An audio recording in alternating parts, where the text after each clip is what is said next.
平时除了看课本以外，还读什么书？科幻小说，诸如时间穿越之类的。那有什么专长？比如说开车？英语过了雅思，钢琴9级，学过一点茶艺，还对建筑方面的知识有一定的了解。咖啡机会用吗？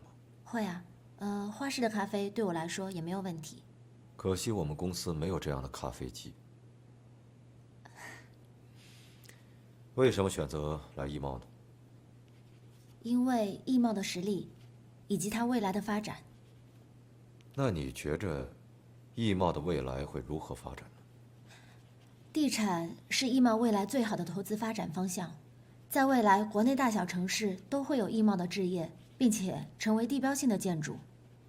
尤其是在2010年以后，艺贸会发展在海外的投资合作项目，并且由住宅类的建筑向旅游业和酒店类的建筑来转型。哦，你那么有野心啊！因为这些未来一定会实现。但这并不是你来艺贸的真正原因。的确，我只是需要一份工资。在办公室领工资，很多时候不需要说实话。但在您的办公室，确实需要说实话的人。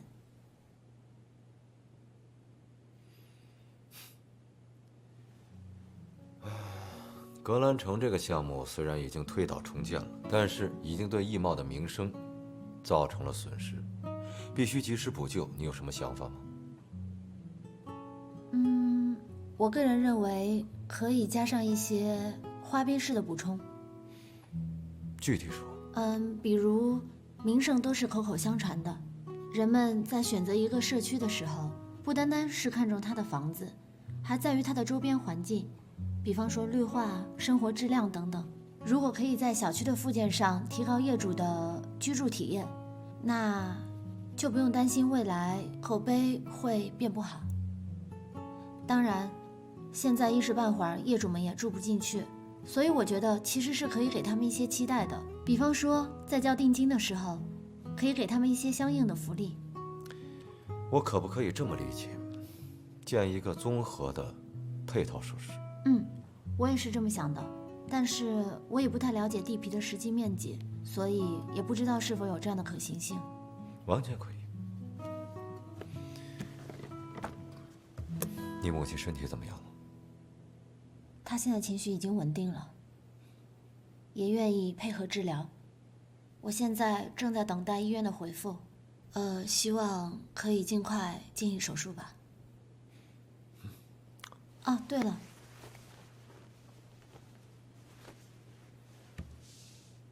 这是您的手帕，谢谢易总。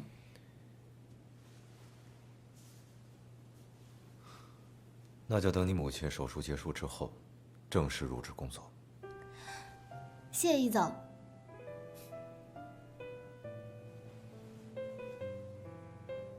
我知道你有能力，但是我希望以后在我身边工作，不只是为了一份工资。我会努力加油的。我相信你。对了，常进那个案子已经有了结果了。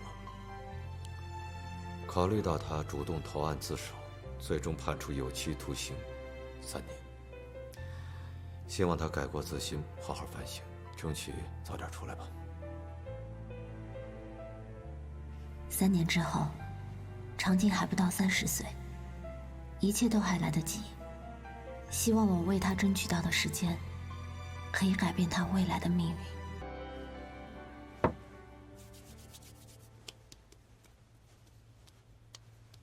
小姐，进来。哎呀，今天起得早嘛，都收拾妥当啦。来，好了让妈妈看看。怎么样？我们家小姐就是漂亮。当然啦，第一天上班，我一定要给大家留下好印象。是的，第一天上班要全力以赴。妈妈今天呢自己会去找孙医生的，有什么问题，妈妈第一时间给你打电话，行不行？来，加油！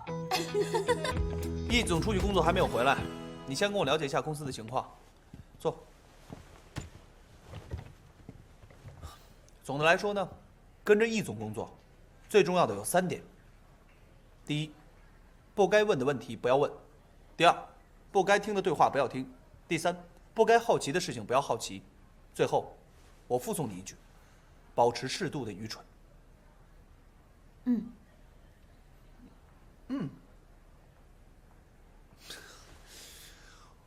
我说了这么多，你要不要拿笔记下来啊？易总说话向来只有一遍 ，So am I。我都记下了，在这儿呢。OK， 重复一遍。1，不该问的问题不要问；2，不该听的对话不要听；3，不该好奇的事情不要好奇。最后附送你一点，保持适度的愚蠢。对了，还想请问一下，易总平时有没有什么生活习惯？比方说，爱喝什么样的咖啡，爱吃什么样的东西？休息的时候有没有什么习惯？有没有什么必须要准备的东西？请您都要事无巨细的告诉我。看不出来啊，怪不得易总点名要你啊，记忆力还不错。行，咖啡的事情呢，待会儿去下面我教你。啊，对了，这盒3-9是给你的啊，公司体恤员工，最近天气不好，容易感冒。谢谢。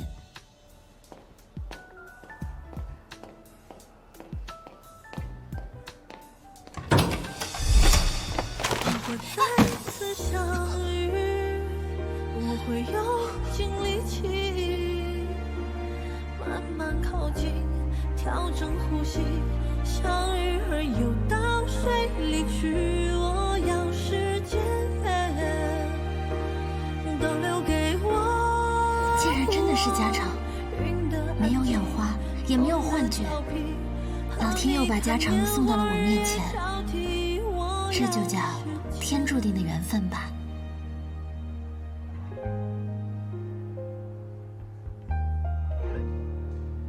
师姐，师姐，你能不能先放开我？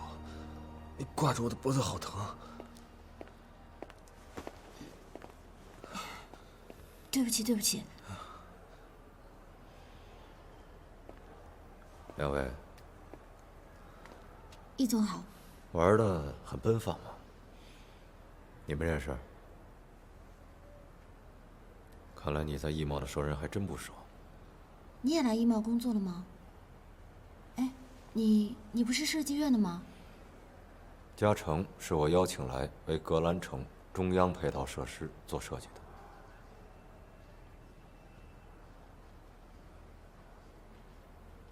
易总，如果没事的话，我先走了。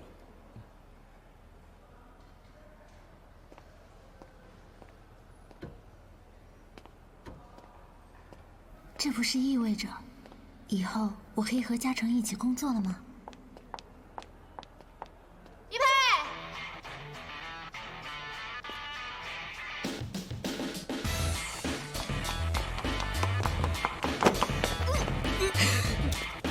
想我了吗 ，My dear fiance？ 下来说话吧。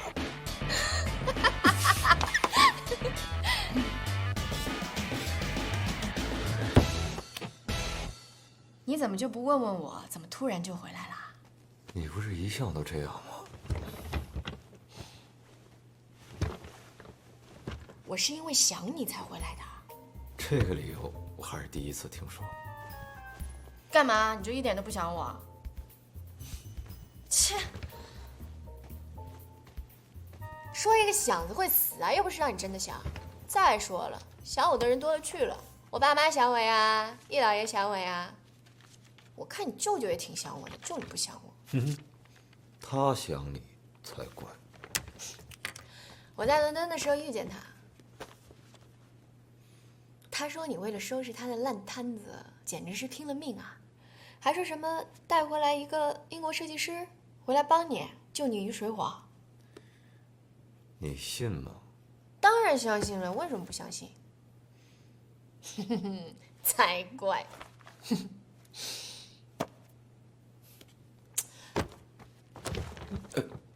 工作有那么有意思吗你啊？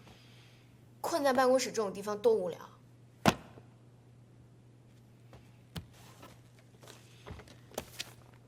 我一向都是个工作狂，陪你的时间肯定没有工作的时间多。我不需要你陪我，你忙你的，我有我自己的事儿。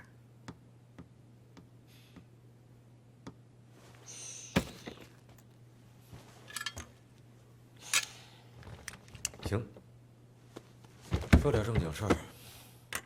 你这次回来的真实目的是什么？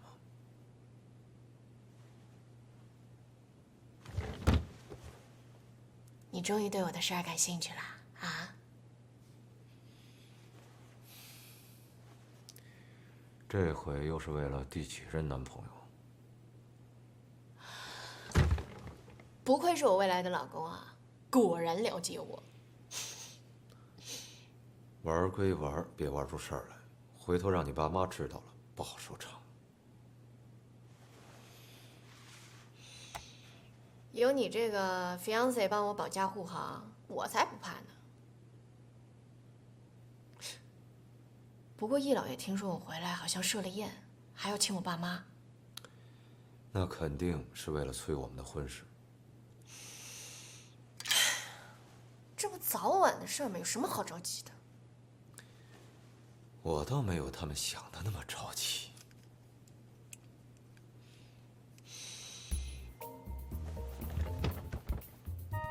佩哥哥，你就让我再自由一段时间，你高兴就好。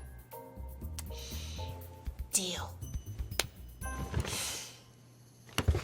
好啦，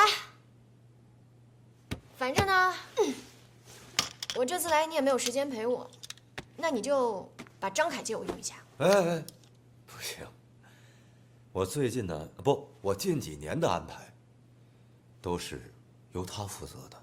再说了，你上次折腾他折腾的还不够吗？我不管，那你就给我安排别人。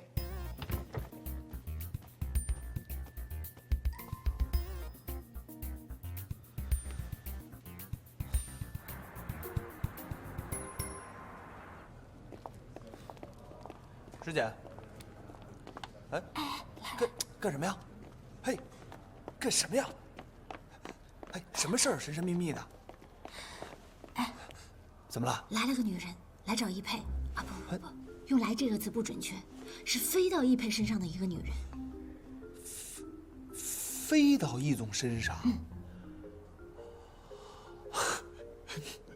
笑啥？我们赵大小姐回来了。谁？这个世界上能飞到易总身上的人，不会有第二个。赵文文。赵文文。哎呀，易总未婚妻。哎，不对啊，这名字怎么那么耳熟啊？这名字耳熟，应该很正常吧？他们两个虽然没有对外宣布，不过八卦消息已经传遍了。早2年他们就订婚了。不然你以为咱们公司怎么会进军地产行业？进军地产？难道是他？在未来，赖俏是易贸总经办的员工，他那时候跟我说过，易佩有个未婚妻叫赵文文。之前我跟你说的那个疯女人，赵文文，你还记得吗？易佩的未婚妻。对，之前易佩啊，把我给她当丫鬟用，把我累得半死，我还每天跟你抱怨来着，你还记得吗？怎么啦？他又为难你了吗？他没办法再为难我了，可惜死了。死了？怎么回事啊？听说是滑雪事故，摔死的。哎，想什么呢，师姐？上班时间当我面发呆是不是？我想起来了。你想起什么想起来了？易总让你去他办公室。哦，好。倒杯咖啡，无糖无奶。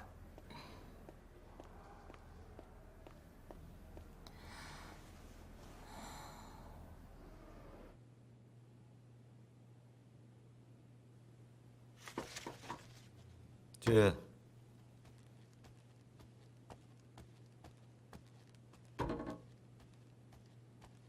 易总，你坐，我跟你说几句话。你很希望和叶嘉诚一起工作？真的可以吗？请叶嘉诚来设计格兰城的中央配套，他是最适合不过的。而且我对格兰城的项目都非常了解了，我可以对接叶嘉诚的工作。为什么他最合适？因为他是我未来心目中的贝聿铭。你跟他很熟？熟到不能再熟了。他是我的师哥。你很喜欢他？这也能看出来吗？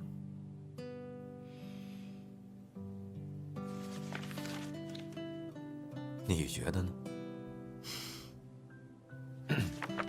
好吧，格兰城这个项目你确实很熟悉，交给你对接，应该是最合适不过了。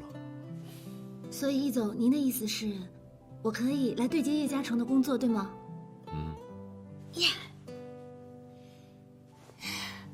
谢谢易总，您简直就是我回来之后的蓝胖子。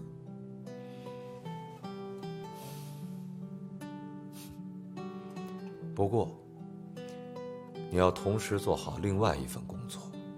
啊？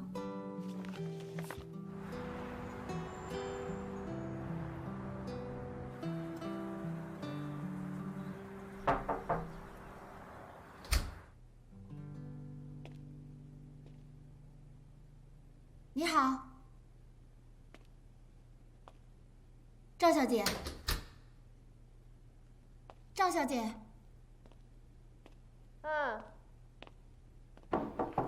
我进来了。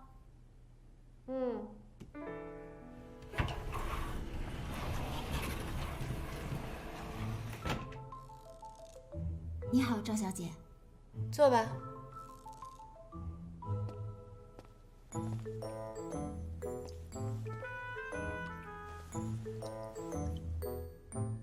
你就是易佩新招的女特助啊？是的，是易总让我来陪你。你跟他工作多久了？我怎么之前没有见过你啊？我也是才来不久。如果易佩让你来陪我，顺道监视我的话，那你现在就可以滚回去了。你跟他说你完成不了这个任务。赵小姐，易总只是让我来陪你，他没有说让我监视你。你以为陪我很容易吗？那我应该怎么做呢？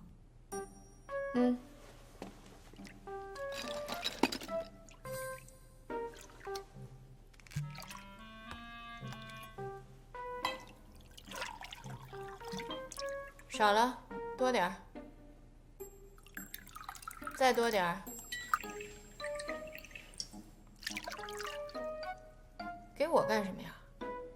这是你给你自己倒的。怎么？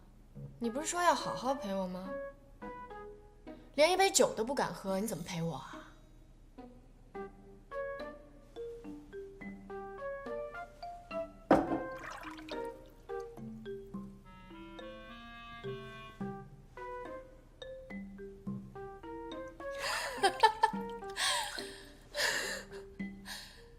哎，你这人怎么那么容易激呀？我让你喝你就喝啊？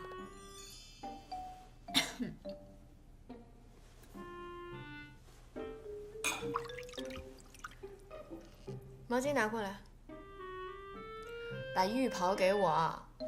哦。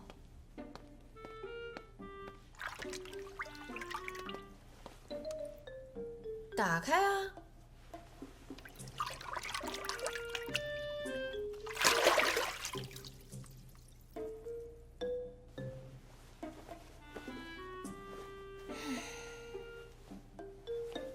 哦，对了，你叫什么名字来着？我叫石简，时间的时，简单的简。既然佩哥哥让你来陪我，那在这段时间里，我就是你唯一的 boss， 你就只能听我的，明白吗？当然。以后我们去什么地方，见什么人，说什么话，只有你知我知，绝对不能有第三方知道，明白吗？但是有什么问题？我的意思是，我们需要统一好口径。那当然，具体怎么说我会告诉你的。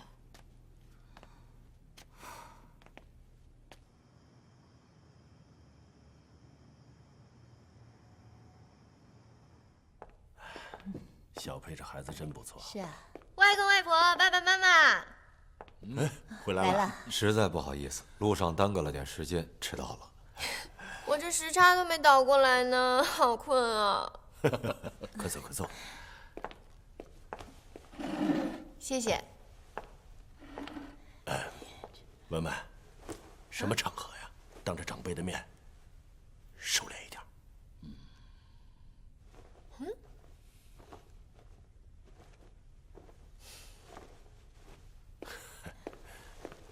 谢谢啊。时间给调的好看吗？哎，外公怎么还不开饭？好饿呀！饿了，那开始吧。好，来，文文在英国待着开心吗？这高中就过去了，开心不开心的说不上。国外是好啊，可是这好山好水，好无聊啊。如果觉得无聊呢，回到国内吧，让小佩多陪陪你。不用，他就是个工作狂，不用他陪。那这样吧，我们等到春暖花开，选一个好日子，把他们的婚礼给办了。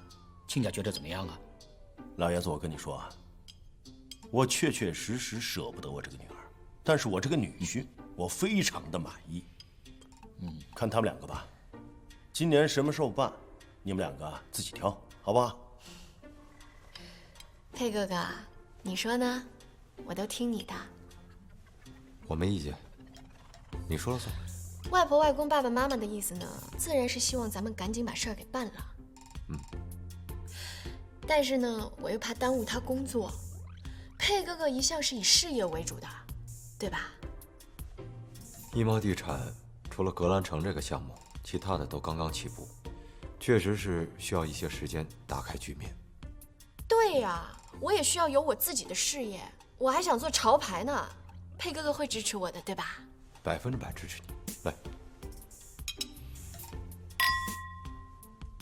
咱们家文文什么时候想做生意了？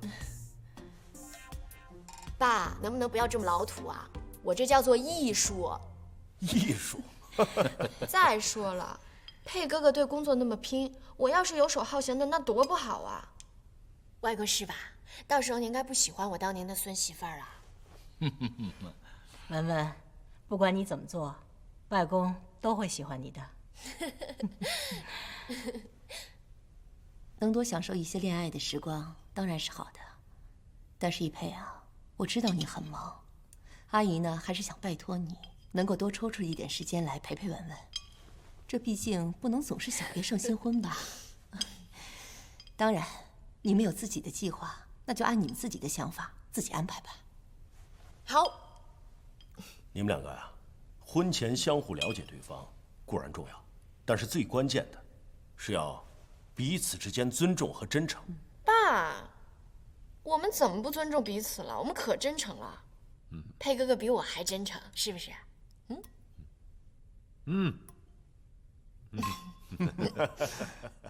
来，干杯！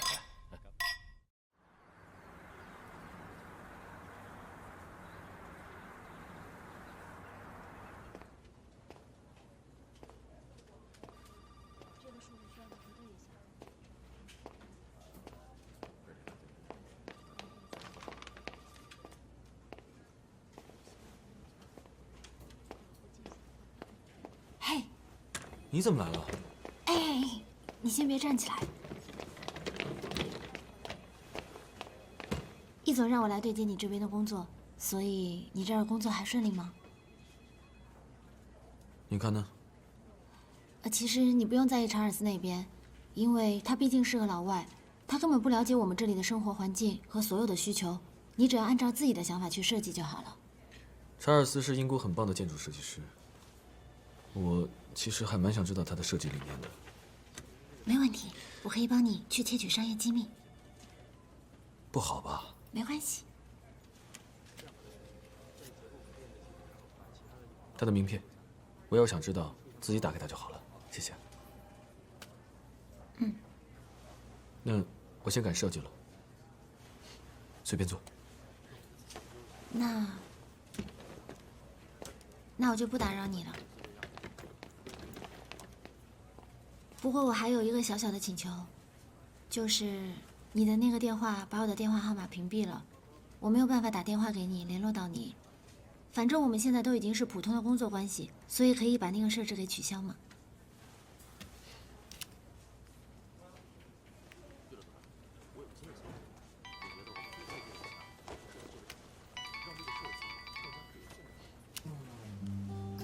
OK， 我已经可以听到了。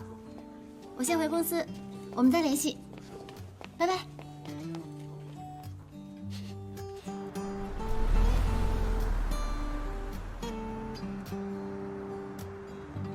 这个，谢谢。点这么多呀？请稍等。哎呀，我好久都没有吃日餐了，这些我都想尝一下。哦，好。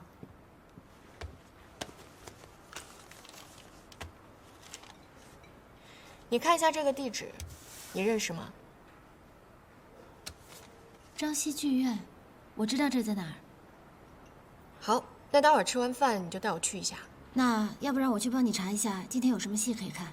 不用，你带我去就行了，其他的不用做。好。还有，还有，不管你带我去做了什么，见了什么人，跟我说过一些什么话。 只有你知我知，这个世界上不会有第三个人知道。记忆力不错啊。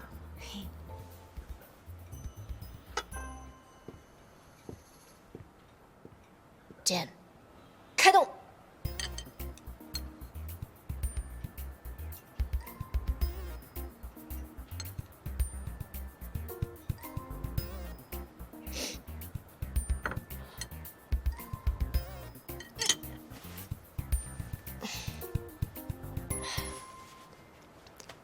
这也太难吃了吧！你不是说这家店是最好的吗？是很有名啊，你点的这些东西都好几百块钱呢。哎，你觉不觉得这些菜看上去挺好吃的，怎么吃到嘴里那么恶心啊？这家餐厅的菜太奇怪了。要不然下次我带你去吃西餐吧。中国有好吃的西餐吗？当然啊。还凑合。Jane，我就吃这个了，其他的你都吃了吧。啊？没事吧，文文？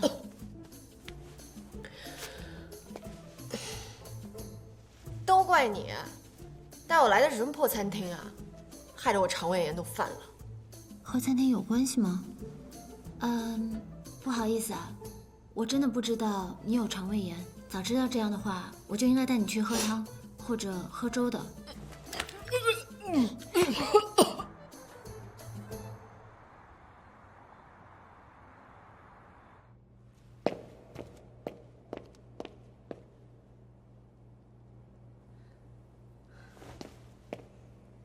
李亨利，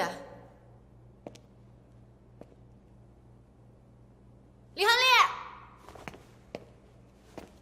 李亨利，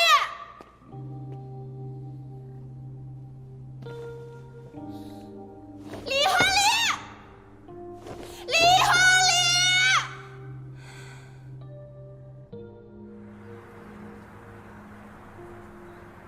易总，你来看一下这里。你看一下。这条长廊，它的透顶采光其实非常重要。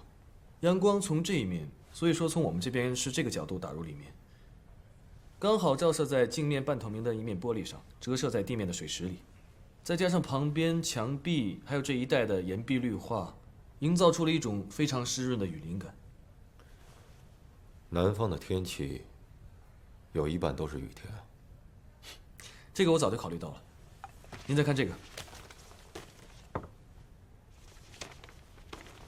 南方雨大，一直是持续性雨水天气。可是不管再大的雨，这7条管道对于雨水来说是绰绰有余了。与其将雨水沿壁引离地下，不如把它做成必经路上的一道彩虹。我在彩虹路边等你。大家可以这么说，如果以后要相约放松的话，就可以说我在彩虹路边等你。快过来吃饭吧，都8点了。吃完再继续。易总，你要喝什么？把茶给我加满了。好，哎，你怎么不问嘉诚喝什么呀？咖啡加1块方糖，对吗？对。哎呀，叶先生，石简好像很了解你嘛。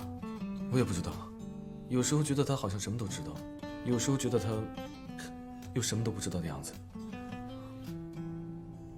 那他认识宋小晶吗？认识啊。哦，他知道你有女朋友。他当然知道我有女朋友，他先认识小晶，再认识的我。没事没事，他以前也有一个男朋友。是吗？现在呢？被甩了呗。谁被甩了？我被甩了，我被甩了。听说你有个男朋友？早就已经分手了，你不要在意啊。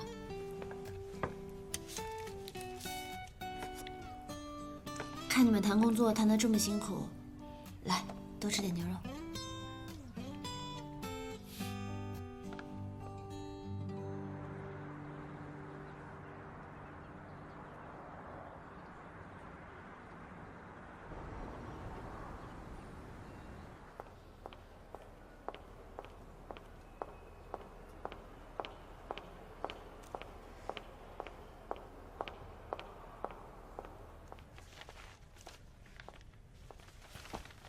嘉诚，哟，宋小姐，易总您好。你怎么来了？我们刚吃完饭，现在准备聊设计。不会太早的。啊，我妈说她炖了燕窝，叫我接你回去喝一点。我爸说刚好你来了，跟你好好的聊一聊。那要是这样的话，要不我告诉他们别等你了。哎，别，既然宋院长在等你，今天我们就到这儿吧。回头我看你的模型效果。也好。有什么事情找石简，要想见我，让他来安排。行了，再见。再见。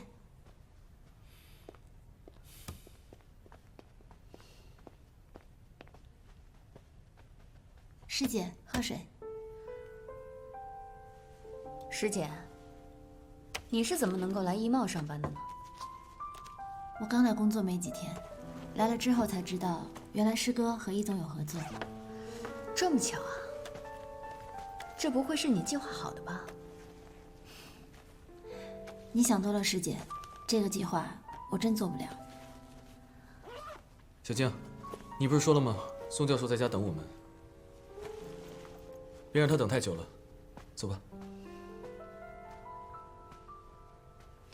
好。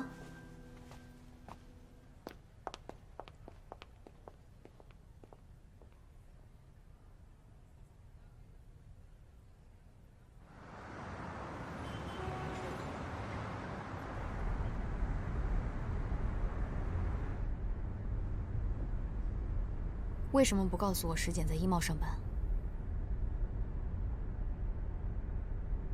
我觉得没有必要特意提起。我不是不相信你，我是没有理由相信其他人。这样下去我怎么能够踏实呢？这个时间只要一天阴魂不散在你身边，我就会时时刻刻想起他的风言风语。嘉诚，要不格兰城的项目，我让爸爸交给其他人做吧。你就跟我们好好准备英国的比赛，好不好？小静，你知道的，我向来对待工作是认真严谨的，从来不会因为个人的情绪影响到工作。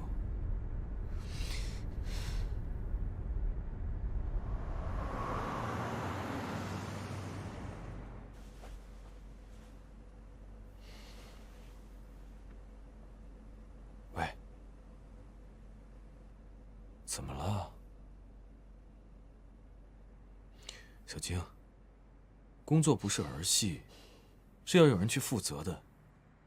怎么能随随便便就让院里把设计师给换了呢？那你这样子，设计院以后谁还敢把工作交给我呀？行了，你长大点儿，别闹性子了。我没闹性子，我也会没有安全感，我也会害怕的嘛。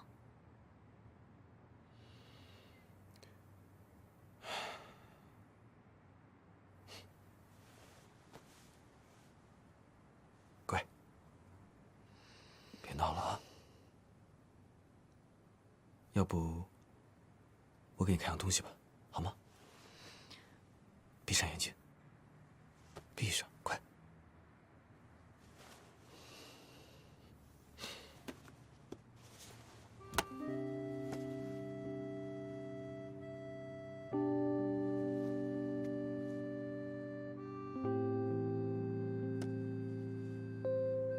打开吧。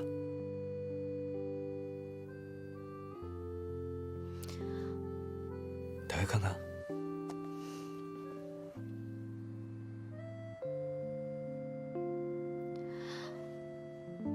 这个是我妈给我的，她要我给我未来的儿媳妇。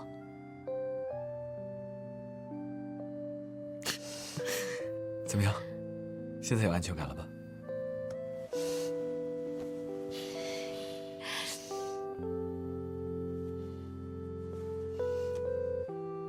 这个定心丸我收下了。好了，你就让我好好忙完衣帽这个项目，之后我们再好好准备英国的比赛。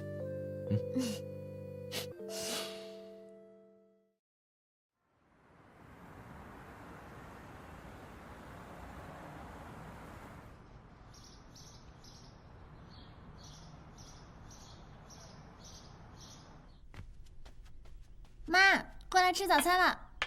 来啦！哎呀，这么怎么样丰盛啊！你说你身体吃得消吗？白天上班加班，晚上又睡不好，早上还要给我做早饭，你不要累垮了？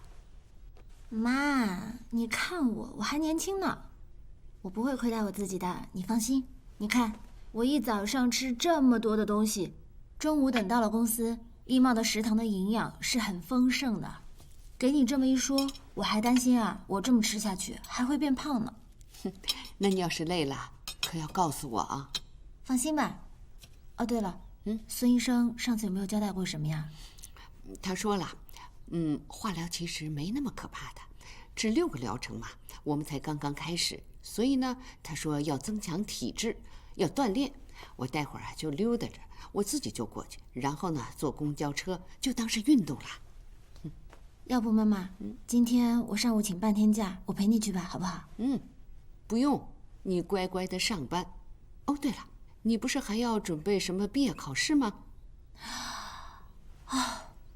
天哪，我都忘了，我竟然还没有毕业。我说你这是什么脑子啊？你连这个事情都可以忘的呀？你可真是的。失去你以后的那些日子，我也是自己一个人撑过来的。现在有你在，好吃，这点辛苦根本是小菜一碟。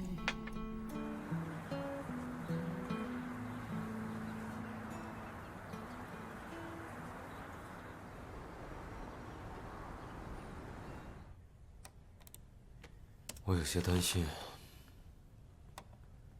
怎么了？查尔斯的设计，我看到了。你担心什么？这个人，你了解吗？他以往的作品我在网上大概看了一下，主要是英式的新古典主义风格的一些商业以及住宅群。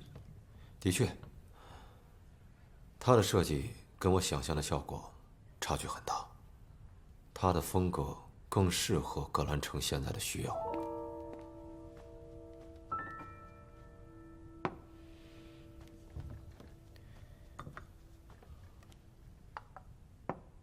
谢谢。你去过英国吗？去过。那你喜欢英国的建筑风格吗？喜欢啊。为什么？因为历史感，因为安全感，看起来就像一幅画一样。所以啊，查尔斯这一次就等于带来了一幅画。查尔斯的设计出来了。通过一点小渠道，我看到了。那易总喜欢吗？我喜不喜欢不重要。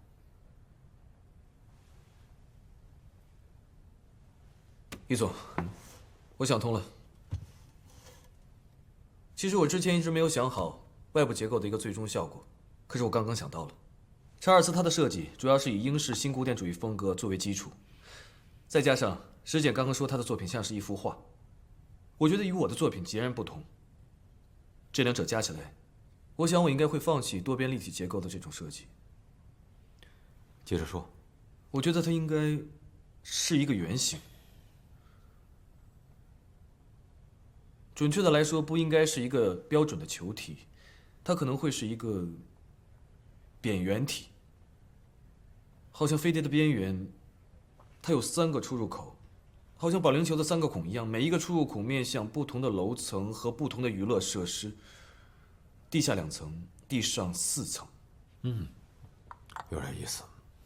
但如果这个项目过于普通或是相似的话，就一定比不上查尔斯设计的城堡。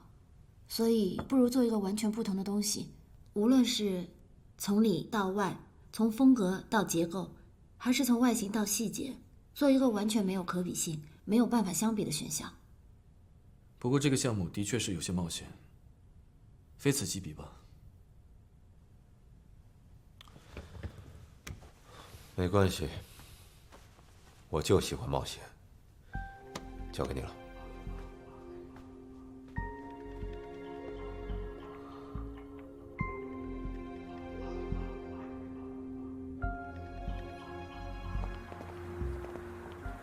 师姐，你要去哪儿？我现在要去一趟学校，坐地铁过去。要不我打车带你去地铁口吧？好，谢谢。老公，我来接你下班了。哎，师姐，你去哪儿？我们送你吧。不用了，我自己坐地铁。别磨叽了，这不好停车，赶紧上来吧。走吧，我们送你。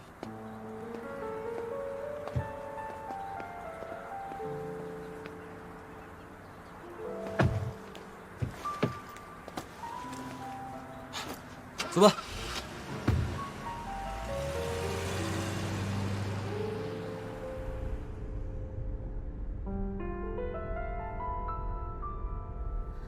师姐，我看易总好像挺喜欢你的。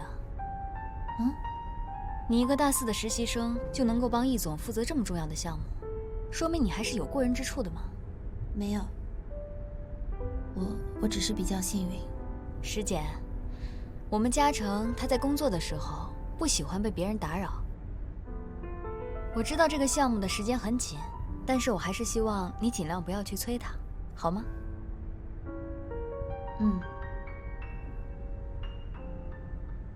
嘉诚，你看，伯母送我的项链我戴上了，好看吗？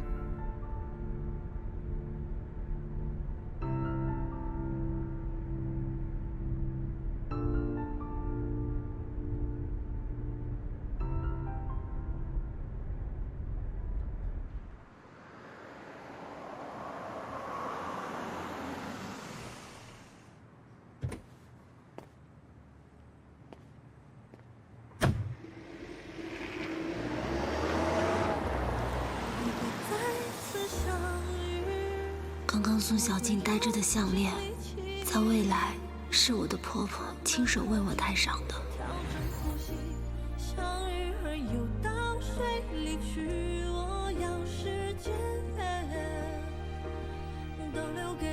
小姐啊，这个呀是我和你爸爸为下一代珍藏的一个项链，现在送给你，希望你和嘉诚好好过日子，可以一直传下去。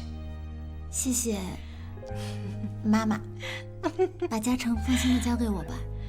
太好了，你不知道，妈妈心里啊一直有个遗憾，没有女儿。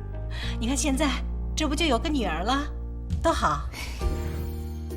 我要回去，我要回到未来去。为什么要让我回来？为什么不干脆把我的记忆也消除？小倩。时间都知道，他给的每一次煎熬，是我们想知道结局是否美好。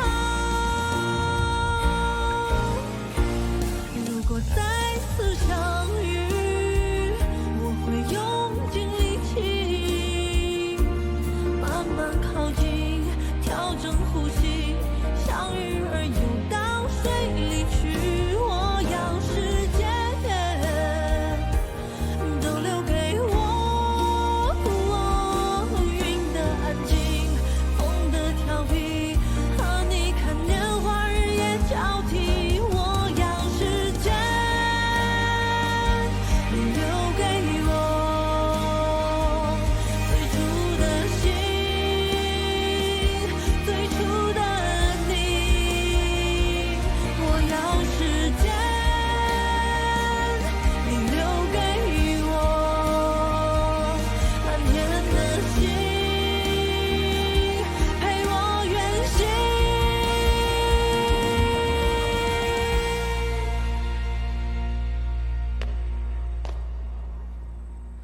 就算时间老去，就算无魂醒意，慢慢靠近，小姐，调整呼吸，像鱼儿游到水里去。我要世界都留给我。好了好了，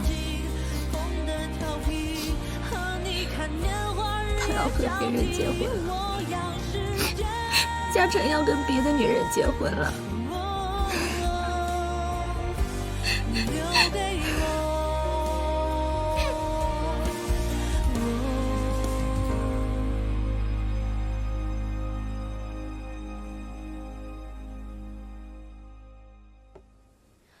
你看看你，谈恋爱谈得那么筋疲力尽，你跟我说说呗，别一个人闷在心里。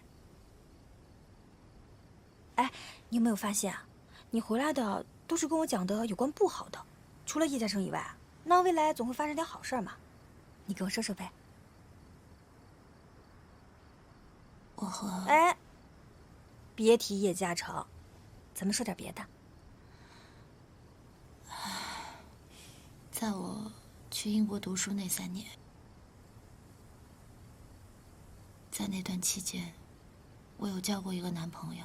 哎，这个好啊，就说这个，你行啊你，是英伦绅士吗？休杰克曼、休格兰特、克林还是马丁啊？不会是憨豆叔那个类型吧？憨豆叔人家可是牛津的高材生，你懂什么呀？那是什么类型的嘛？是什么类型都不重要，反正我不会再去英国念书了。当时也是因为妈妈。呸！当时也是因为你，叫我去英国读书，换个环境，好重新开始生活。我说的。你说的。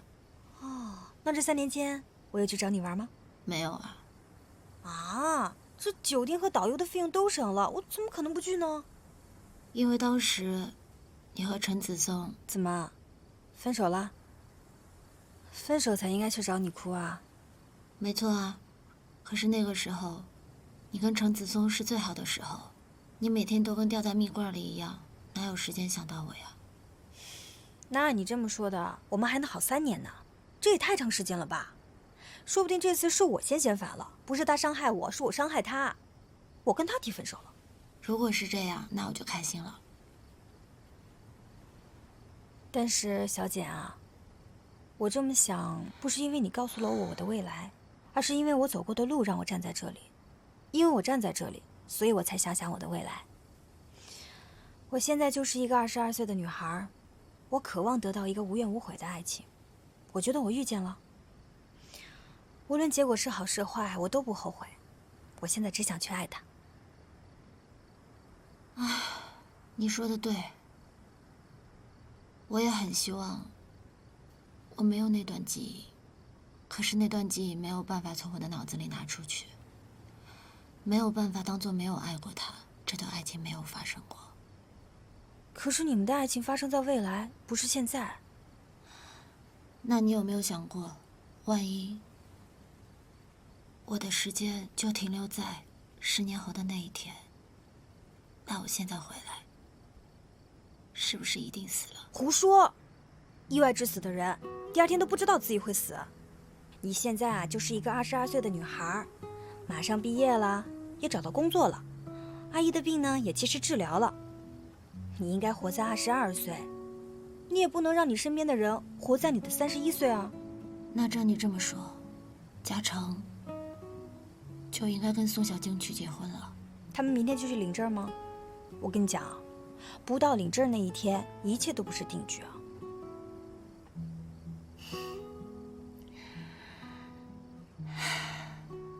虽然我是从未来回来的，我知道未来发生的事情，可是好像你的思路会比我更清晰一些。因为我不会活在未来呀。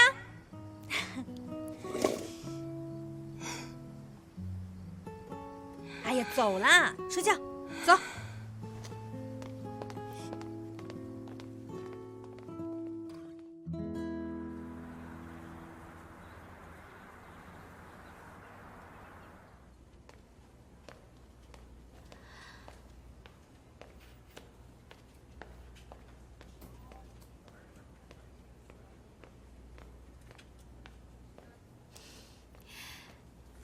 嘉诚。我们部门今天没什么事，我可以下班了。我还要在这里赶方案，可能会到晚上。你要累了，先回去吧。我知道啊，你慢慢改，我在旁边陪着你。刚好我也没什么事，我在这儿订我们结婚用的东西。好。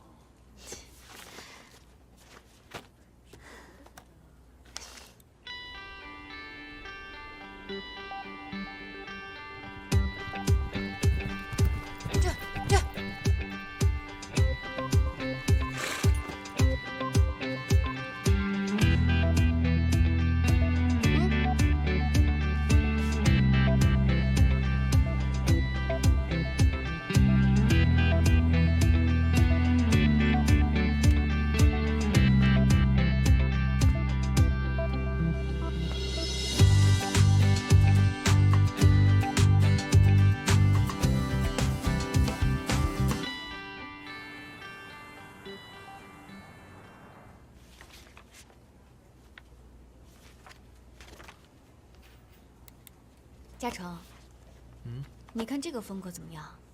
草坪的婚礼一定会很浪漫。我们可以主色调定为白色，然后用一些粉色点缀，你觉得呢？草坪你喜欢就好。你也喜欢草坪吧？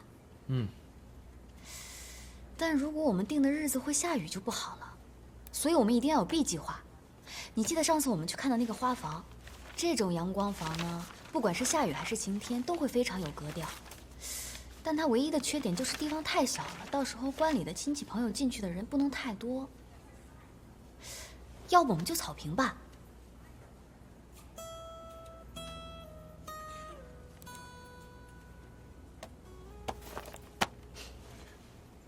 干嘛呀？你就不能停下来10分钟跟我聊一聊吗？我这是为谁啊？我这不是为了咱俩的婚礼吗？好了，你等我画完图以后，我安安静静的回到家里陪你聊，好吗？你累了，先回去吧。啊？不是，你干嘛一直要支我走啊？你在这里，我既不能安心的工作，也不能安安静静的陪你选。可我明天还要开会，今天的设计今天必须要赶完。你要是想看杂志，挑选结婚的东西，你可以在家里面坐在沙发上舒舒服服的选，不行吗？听我的话，回去吧。难道不是因为一会儿有人要来监工吗？谁呀？石简啊！你，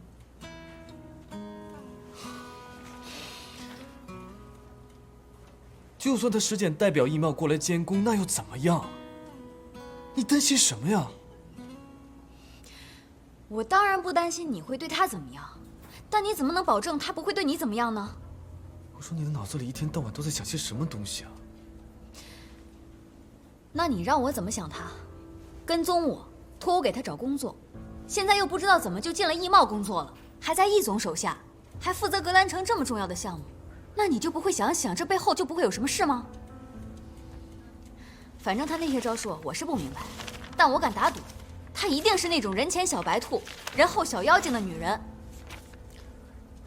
行了，我真的不想再听你说这些了，回家去吧，好吗？回到家以后，我安安静静的陪你选。我现在听这些，我一点思绪都没有了。走吧。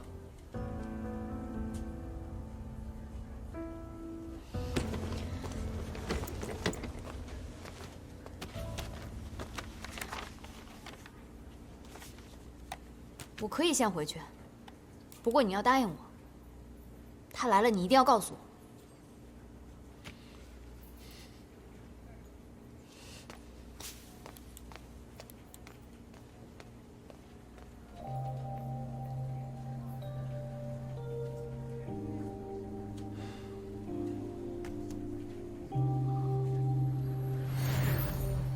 明天中午电影资料馆会放映《罗马假日》的胶片版。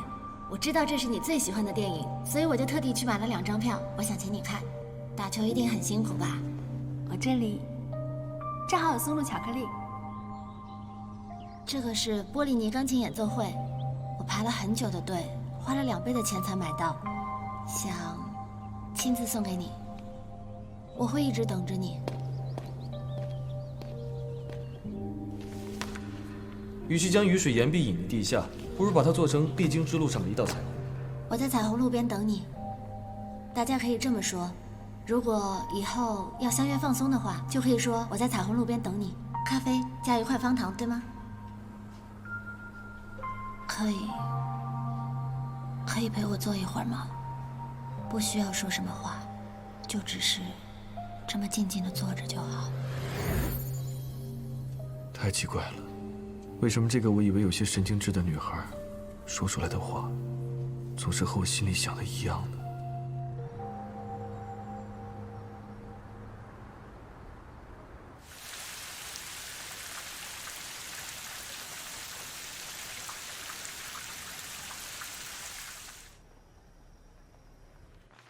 这几天和文文都干嘛了？到处逛逛，然后逛逛街、骑骑马，还有爬爬墙之类的。他没拉着你，跟他一起去看戏？易佩怎么知道？难道真派人跟踪赵文文吗？在英国读书学习了10几年，他很喜欢戏剧。的确，他是想去看来着。如果易总有时间的话，我可以帮您和赵文文一起订票。不用了。哦。叶设计，这边必须再加一根支撑，否则配重数值不吻合是不行的。这样会影响整体的效果。这个方法绝对不行，再想想有什么其他的办法吧。哎，要不索性啊，就给他来一个对称，另一边啊也加上一个支撑，虽然不起什么实际作用，但是为了美观嘛。那怎么可能啊？小刘，你过来看看。从这个角度看，如果加上2条腿，它可能美观吗？好吧，咱俩审美不同。哎，如果面积能再大一圈，哪怕多出2平米的圆周，咱们就不需要这个支撑了。不可能，现场昨天我已经去看过了。那就这个位置，就这里，连1厘米的圆周都多不出来。我们只能再想想其他的办法了。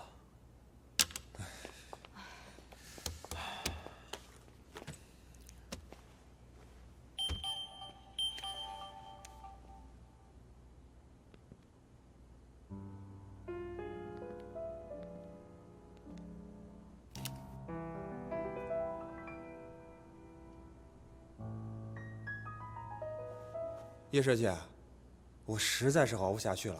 我今天啊就睡了2个小时，现在脑子一片混乱。我也是，大家都一样。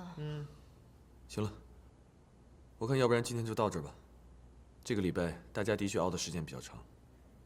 小刘，你把这个图拿回去，想一想，明天早上拿回来，我们再一起分析。好。哦，好的。走吧。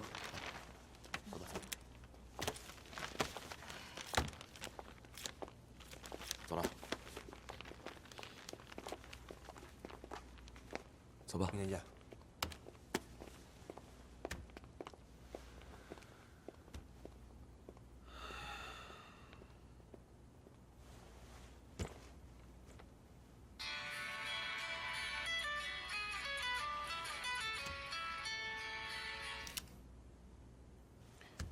喂，叶嘉诚，你为什么不回我信息？都1个半小时了，你在干什么？我在和小刘开会啊。和小刘开会？你就连5个字的信息都没有时间回我吗？小刘呢？你让他接电话。他刚走。这么巧？所以现在就只有你一个人了？是啊。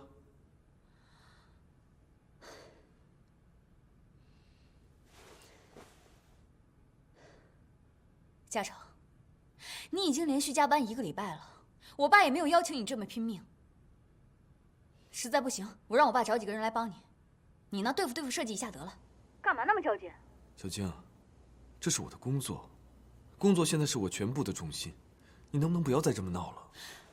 我没有闹，你现在的重心应该放在我们的婚事上面。我告诉你，如果你继续这样，以后院里的工作我就不让爸爸派给你了。不是，你现在是要掌控我的工作和生活吗？我不可以吗？我们俩很快就要结婚了，婚后你的工作生活跟我是一体的，难道我不可以安排吗？你是不是非要让我爸爸出面，你才能答应我？孙小静，是不是以后我们所有解决不了的问题，你都要孙院长出来解决啊？啊？你成熟一点，长大一点，好不好？我不成熟，我也不想成熟。我要你现在、立刻、马上出现在我们家楼下。喂。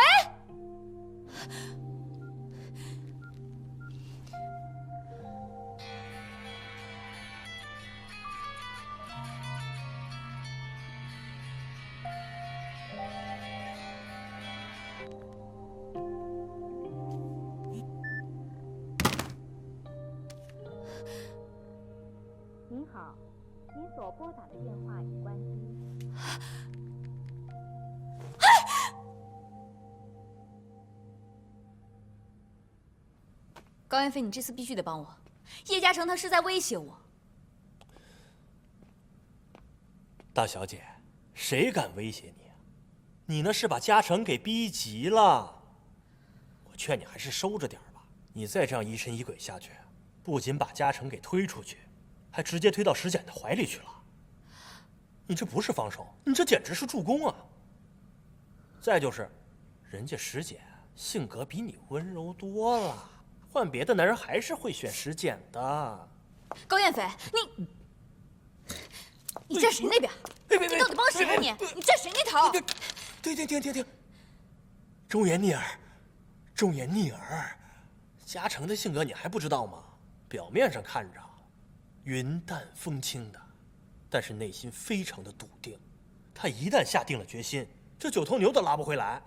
我怕你以后会后悔。我就是不愿意，不希望，也不想看到他跟石简出现在一个画面里。这个石简也真够阴魂不散的，他到底哪里好啊？嘉诚就非要搭理他。你越这样想啊，越造成嘉诚的逆反心理。嘉诚最讨厌什么呀？最讨厌别人控制他。那，你说我该怎么办啊？怎么办？你这么聪明，还用我教吗？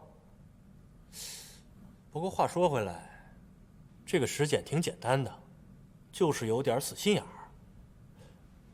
但是历史经验告诉我们，千万不要和死心眼儿较劲。与其针锋相对，不如化敌为友。你的意思是说，把石简发展成我的闺蜜？对了，她不可能对自己闺蜜的男朋友下手吧？这样一来，嘉诚也不会对我有意见，一举两得。高彦飞，你可以啊！那是。我原来怎么没发现？你招数那么多啊！你们女人可比我们男人会玩这些。不是自古有一个传承吗？这个宫斗剧，不是每天都在现实生活中上演吗？你可拉倒吧！这要是哪个女孩落你手里，我觉得都得被你玩死。别！我可不像叶嘉诚那样，可一棵树上吊死。你别拐着弯的骂我。我之前给你介绍的那几个姑娘，人家现在可是天天在我面前吐槽你。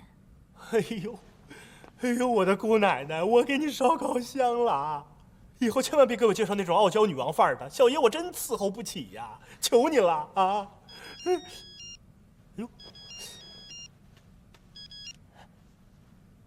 喂，宝贝儿啊，我们晚上一块儿吃饭吧？啊？